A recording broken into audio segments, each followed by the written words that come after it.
The Buzz with Jess Lujan. Welcome back. I'm here in the studio with Lieutenant Governor Guam, Ray Tenorio. We're talking about the police department, or public safety in general. So again, as before going on the break, we said the conversation has changed from cannibalizing vehicles to making sure that these happen, and of course ambulances and all that. That's not the conversation anymore. No, that's nice to hear now. Yeah.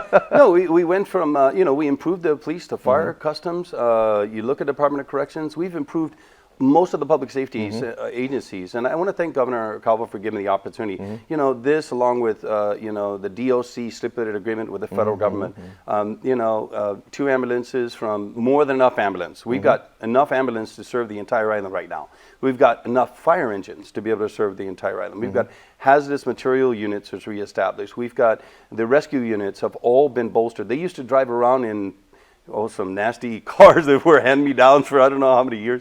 But those things have been really, really improved. They got professional equipment. We're working on, through the Interoperable Communication Working Group, on getting a new radio communication system that works off new technologies. We've come a long, long way. Going back to DOC, we've had this stipulated agreement. I've been working very well with the Attorney General, Liz Barrett Anderson. She's been a really great breath of fresh air with dealing with the attorney issues, Cat Focus and other people that on the federal side be able to get us out from under this Department of Justice issue, because giving health care, dental care, and behavioral health services to the inmates and detainees is essential. We've also done a lot of things with rehabilitation. Just now, I think this month, we're having 5 people graduating from the Trades Academy at Department of Corrections who have been availing themselves to skills now. When they get out, they can go out and contribute to the community. They don't have to revert back to crime. These are things that really need to be done. We need to look at long-term solutions.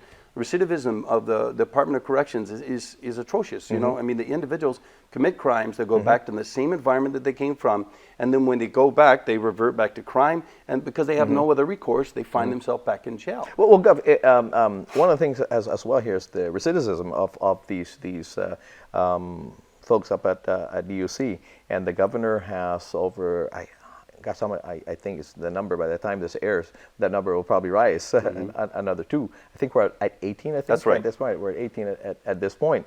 The commutation and then transferring, again, of prisoners over to the federal side. How much did this alleviate us in regards to finances? Well, it costs about $120 roughly per day per inmate and detainee. Okay. So you just extrapolate that over the total population of inmates, and we're looking at about $5.1 million just by the individuals that have commuted and have been removed either through the government of Guam or the federal government. Okay. And we're still working with the federal government. We want to thank the Federated States of Micronesia for being a cooperative agent in this, because it's their citizens by and large, but we've also got a citizen from Peru and the Philippines. We've got other individuals. And it's not just about the Micronesians. It's about any person who's not a U.S. citizen who commits crimes, which is eligible to be removed from the island under the federal law and the governor's powers.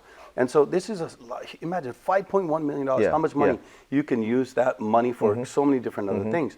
So the more we do these things, which make a difference in the population, the overtime, and by the way, let me speak to a Panama schedule that I've been told about, that the Police Department and Department of Corrections are both looking at implementing, which is basically 2 days on, 2 days off, 2 days on, 2 days off, and then 3 days on, 3 days off. You get the full 84 hours if you're on a unit that requires you to have briefing.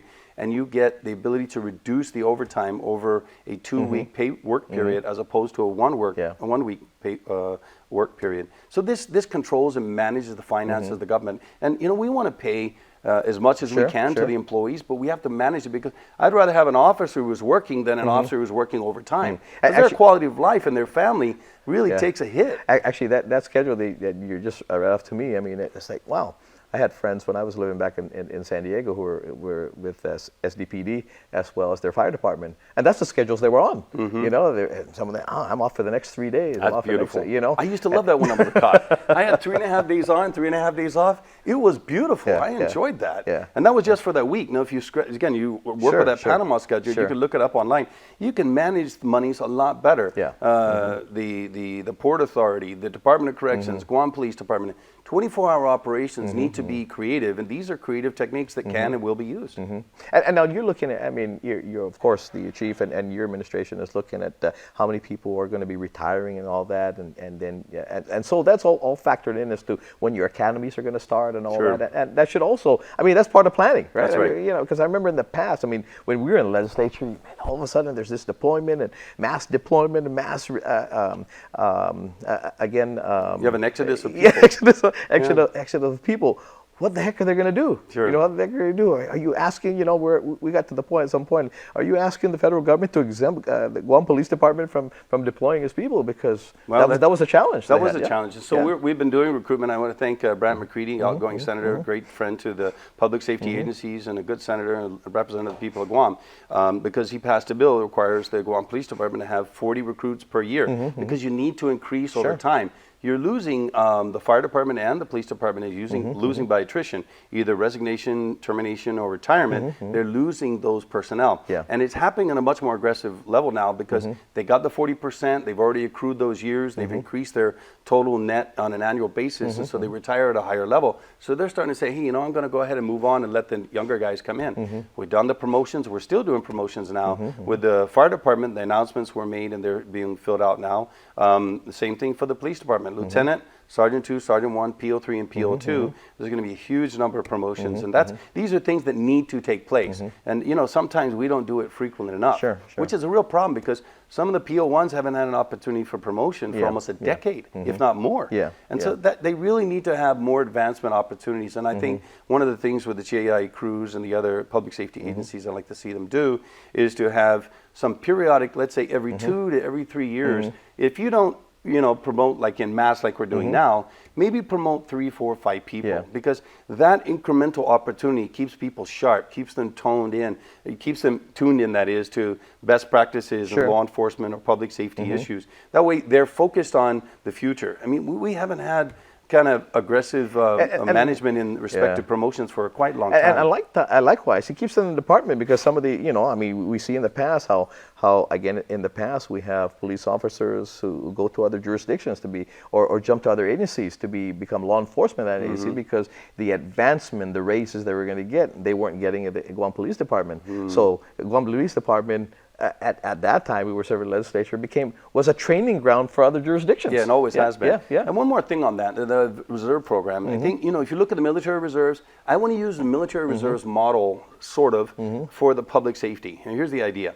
If you go through the CVPR, Civilian Volunteer Police Reserve Academy, you should be recruited in a meritorious fashion, same way you would do otherwise as a police officer. So the merit process is being used. Then you put them in training, they finish the training, they go out on the field. They're on patrol for a year. If they do satisfactory performance and they're active duty, they can be used as a pool of resources to fill any given number of police officer, customs, corrections, or even marshals for that matter. The idea is to have a ready reserve of CVPRs, volunteer reserves, that are out on the street patrolling. Now, they have to meet their minimum 40, I think it's 40 hours per month. They get their stipend, but they have active members. So if you have a retirement, resignation, or termination in the police department, the chief of police can say, okay, give me your pool of the reserve officers that have been satisfactorily performing and are active right now in the police department. And you can pull any one of them straight into the police department. You'll never have to worry about having another cycle in a regular sense in the future, because you've got all these CVPRs. And that, to me, makes sense, because you infuse the police department with the volunteer reserve officers on a regular basis. They want to stay active because they want to be cops. When the vacancy becomes available, you don't have to wait for the next academy. You don't have a crisis situation. You start to manage the fulfilling of those positions, or the filling those positions within marshals, DOC, customs, police department, airport police, port authority police. So it becomes a ready reserve, just like the military. Just like military. But let me ask you as well, because when we talk about, of course, you know, GPD and some folks left out of the jurisdiction, I mean, there are some folks, again, that not because something comes out that they have to move, but they're the police department, they're in the police department, they don't necessarily want to get out, but they said, well, there's an opportunity if I'm a cop here. The training as them being a cop here in Guam, does that transfer again to other jurisdictions, other U.S. jurisdictions? And, Well, and how much, Yeah, Peace Yeah. Officer Standards Training is something that we essentially designed off of other standards. Okay. So there are always variations. You're going to find jurisdiction to jurisdiction, there's variations. sure. But that's a relatively easy thing to overcome. Because you go to Guam, look, this is what I'm post-certified as. Go over to the States and say, okay, we require you to do these other things that are not under your certification. yeah. 2 or 3 courses, Sure, you're done. okay. So there's always going to be those variations. sure. You know, it's like, But they wouldn't have to start all Yeah, over right. again. I So- mean, they pick up where they were maybe are lacking. Correct. Yeah. Okay. Correct. Okay. So those are little anomalies and little things, flexibilities or variations, I think, that you would find across different jurisdictions. That's always going to be the case. You can find the same thing, by and large, for other professions. So, Governor, I assume that again that because there's promotions again that happen, that there's going to be probably an academy for entry level folks then to come in. I mean, you're going to have that cycle, right? Yes, we be are. able to do that, yeah. And that's true for DOC has an Yeah, academy now for fire, and there's going to be a new academy coming up for the police department. Okay. And one thing to be considered, the post standards are different now. Okay. So now in the future, whenever you apply for these police officers, you will have 800 or more people applying for 30 positions. Imagine that. So we've actually, one of the things we've looked at is putting a English proficiency standard on. Okay. So you have to have a Guam driver license, be 25 or 18 years of age or older, resident of Guam for X number of years. Those standards still exist, but we've added one more with the law that says you have to have an English proficiency exam or some demonstration that you actually have English proficiency. So, report writing is essential. To be able to testify is essential. Articulate your standpoint in English is essential. So English now is going to be a new standard in addition to the other basic standards. So you can be a police officer. I mean, you enter academy when you're 18. Yeah. Okay. Sure. So I was. Okay. So I was many years ago. let me ask you this. So a police officer becomes a police officer when it's 18 or 19. How can you enforce a 21 drinking age age law? Yeah, well, you got employees that can work at the bars right now. They can't drink, but they can serve. That was the nature of the bill. Is that let's not hurt the economy by taking people out of the mix that need to serve. Same thing in police officers. When I was 18 years old, I responded to a domestic violence situation with a man and his wife who were in their 30s. They were fighting, and I was giving them advice at 18. I hadn't been married yet, so it comes down to just knowledge and doing the job as opposed to necessary direct experience or There we go. use of the product. There we go. Take a quick break. Come back. We'll say goodbye. Sure.